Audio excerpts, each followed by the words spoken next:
안녕하세요 여러분. 오늘은 동아시아사 26번째 시간으로 16에서 19세기 근세 시기의 한중일을 중심으로 한 동아시아 각국의 무역을 살펴보겠습니다.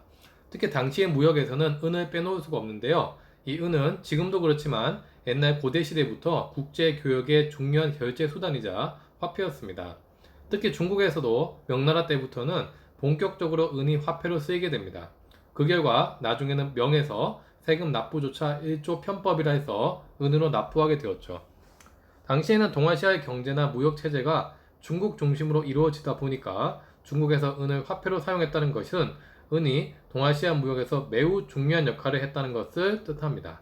이렇기 때문에 16에서 19세기까지 4세기 동안 동아시아의 무역 구조를 보기 위해서는 은은 빼놓을 수가 없습니다. 오늘은 근세 시기 이 은을 중심으로 한 동아시아 무역에 대해서 살펴보겠습니다. 이 단원에 대해서는 선생님별로 정리가 다르신데요. 어떤 분은 시기별로 구분하시는 분도 있고 어떤 분은 국가별로 정리하시는 분이 있습니다. 저는 국가별로 정리하는 것이 여러분들이 정리하기에 조금 더 도움이 될 것 같아서 각 국가별로 무역 형태가 어땠는지 정리하겠습니다. 중간에 중복되는 형태는 빼도록 하겠습니다. 예를 들어서 조선의 무역을 설명하면서 조선과 일본의 무역 형태를 먼저 말했는데 일본의 무역을 설명하면서 조선과 일본의 무역 형태를 다시 말하진 않겠다는 말이죠. 이런 점 참고하셔서 봐주시고요. 그럼 시작하겠습니다. 자, 먼저 화면에 나와 있는 조선과 중국의 무역부터 살펴보겠습니다. 조선은 예전부터 중국과는 우호적인 관계를 유지하며 조공무역 체제를 유지하고 있었습니다. 명이 일본에는 10년에 한 번씩 조공무역을 허용했던 것에 비해서 조선은 명과 1년에 한 번 이상 조공무역을 하였습니다. 이는 그만큼 명도 조선을 특별 대우해 주었다는 것을 뜻합니다. 그런데 조공사절단으로 파견된 조선의 관리가 명나라 때와는 청나라 때는 명칭이 다릅니다.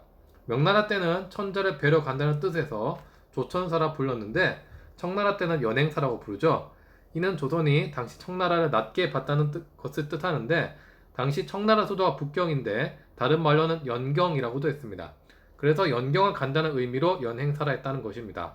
사신단에 천자국을 간다는 뜻은 없는 것으로 봐서 조선의 병자 전쟁에 대한 앙금은 강시까지도 있었던 것으로 생각됩니다.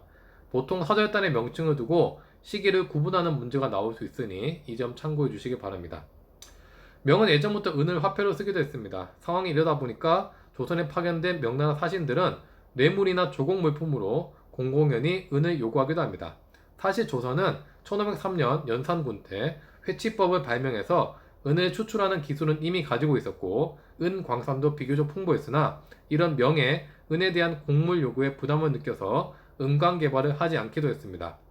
조선 후기 때는 인삼을 통해서 청과 무역하기도 했는데요. 당시 국가 공무역을 계시무역이라 하고 그 이후 상인들끼리 벌어지는 사적 무역을 후시무역이라고 했습니다. 조선과 명, 청의 무역은 주로 조공무역으로 이루어졌고 명나라 때와 청나라 때 불렸던 사신 명칭이 달랐다는 점 기억해 두시면 좋을 것 같습니다. 다음으로 조선과 일본의 무역에 대해서 살펴보겠습니다.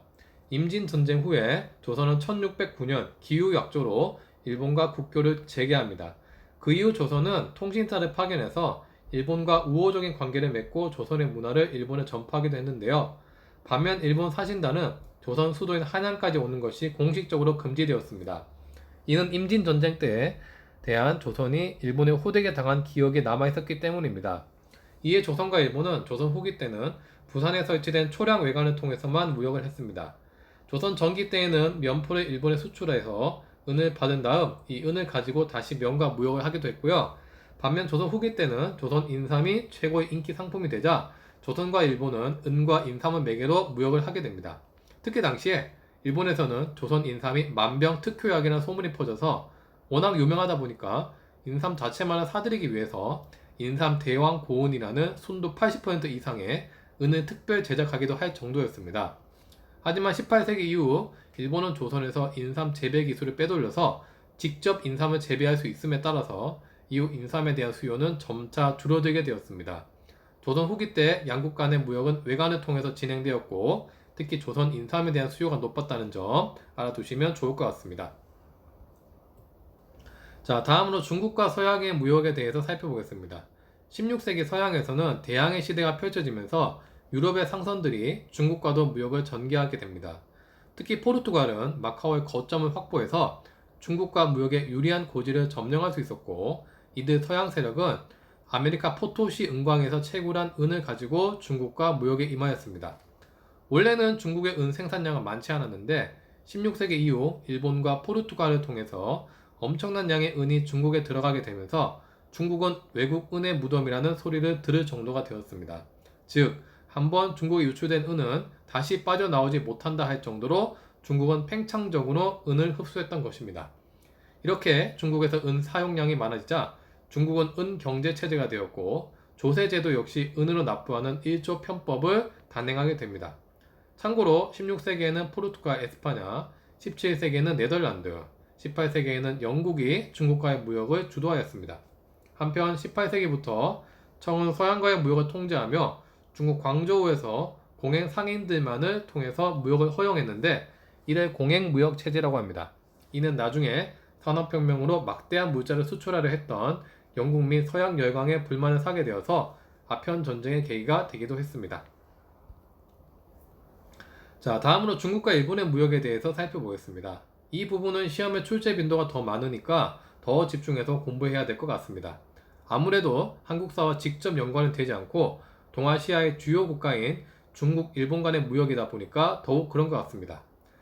내용을 살펴보면요, 명나라 전기 때인 1404년부터 1547년까지는 일본과 명이 10년에 한 번씩 조공 가만 무역을 했었죠. 그러나 이 정도 규모로는 일본의 성이 차지 않았고, 이에 따라 해안가를 중심으로 일본 왜구의 노략질이 심해지자 명은 일본에 대한 무역을 그 이후 중단하고 국교도 단절했습니다. 하지만 국교가 단절되었다고 해서 중국과 일본의 사무역까지 멈춘 것은 아니었습니다. 특히 1567년 명나라의 해금령이 해제되자 중국의 상인들은 일본으로 모여들어서 17세기부터는 일본 나가사키를 통해서 중국, 일본의 사무역이 발달하게 되었습니다. 한편 명청 교체기 때에는 중국이 내부적으로 혼란스러웠고, 청나라 초기에는 청이 정성공 세력을 견제하는 데 혈안이 되어 있었기 때문에 청은 1661년부터 1683년까지 천계령을 내려서 해안가 주변의 중국 주민을 모두 중국 내륙으로 옮기고 무역도 통제했습니다. 이에 따라 이 시기에는 해상 세력인 정성공 세력이 무역을 주도하기도 했습니다. 하지만 정성공 세력이 망하자 다시 청계령이 해제되고 청나라 상인들이 일본 나가사키로 와서 무역이 급증하게 되었습니다. 일본은 청과의 무역 대금으로 은을 지불하게 되어서 일본 내 은 유출 현상이 심해지기도 하였습니다. 이에 일본 정부에서는 청과의 무역을 제한하기 위해서 18세기 이후에는 청나라 상선에 신패를 발급하였고, 신패를 발급받지 못한 상선은 나가사키 입항 자체가 허용되지 않았습니다. 중국과 일본의 무역은 명나라 전기 때는 가만무역, 명청 교체기 때는 정성공 세력이 무역을 주도하였고, 18세기 때는 일본 정부에서 신패가 발급되었다는 점 잘 알아두시기 바랍니다. 마지막으로 일본과 서양의 무역에 대해서 살펴보겠습니다. 일본은 16세기 조선으로부터 회치법을 배운 뒤 은광 개발이 활발해졌습니다. 특히 당시 일본의 대표적인 은광으로는 이와미 은광이 있었고, 한때는 전 세계 은의 3분의 1이 일본에서 나올 정도로 일본의 은 생산량이 대단했습니다. 서양 세력은 일본의 이러한 은의 매력을 느껴서 일본과 적극적으로 무역에 임하기도 했습니다. 한편으로는 일본, 중국 간의 가만 무역이 중단되자 서양 세력의 중간에 끼어서 일본산 은을 가지고 이를 중국에서 무역 결제 대금으로 이용하는 중개 무역을 하기도 했습니다.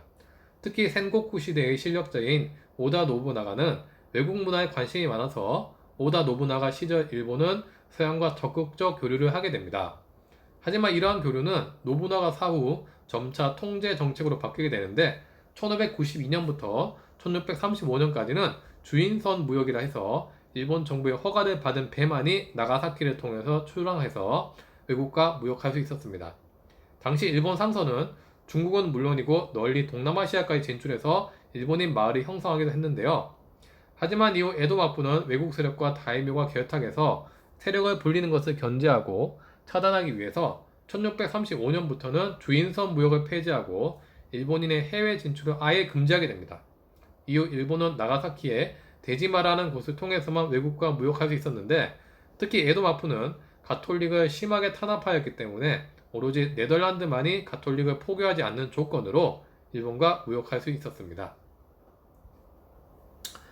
네, 오늘 이렇게 은을 중심으로 한 동아시아 각국의 무역에 대해서 살펴보았는데요. 최근에 동아시아 문제에 있어서 교류사는 굉장히 중요하고 자주 출제되고 있습니다. 여러분들께서도 이런 부분 유념하시고 근세 시기 동아시아 무역은 꼭 정리를 잘 해놓으시기를 바라겠습니다. 이상으로 오늘 공부한 부분 모두 마치겠습니다. 다음 시간에 뵙겠습니다. 수고했습니다.